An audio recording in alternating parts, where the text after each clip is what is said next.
श्री स्वामी समर्थ. मी प्रिया. संजीवनी स्वामी कृपेची भाग दुसरा या पुस्तकातील आज पुढचा अनुभव आहे श्री गिरीश सावंत यांचा. ते म्हणतात, भिवू नकोस, मी तुझ्या पाठीशी आहे. माझ्या लहानपणी आमच्या शेजारी लेले आजी राहत.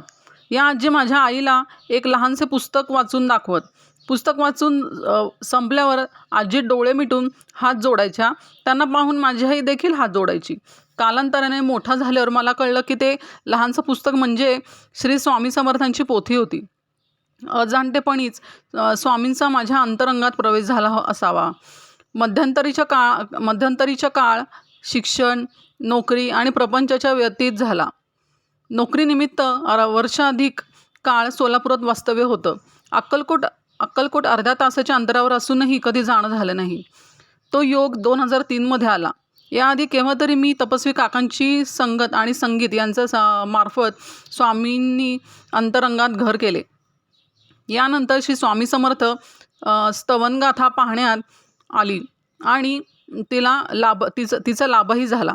स्वामींचे अंतरंग शिष्य आनंदनाथ महाराजांनी ही गाथा रचली आहे. 2003 हे वर्ष आनंदनाथ महाराजांच्या समाधीचं शताब्दी वर्ष होतं. आनंदनाथांच्या या गाथेने आत्तापर्यंत बरेच आनंदाचे क्षण दिले. म्हणून मला वाटतं की या न त्या रूपानं श्री स्वामी समर्थ आपल्या भक्तांना सतत सोबत असतात आणि आपलं वचनही पाळतात. भिवू नकोस, मी तुझ्या पाठीशी आहे. श्रोते हो, हा व्हिडिओ तुम्हाला कसा वाटला तर ते कमेंट करून नक्की सांगा.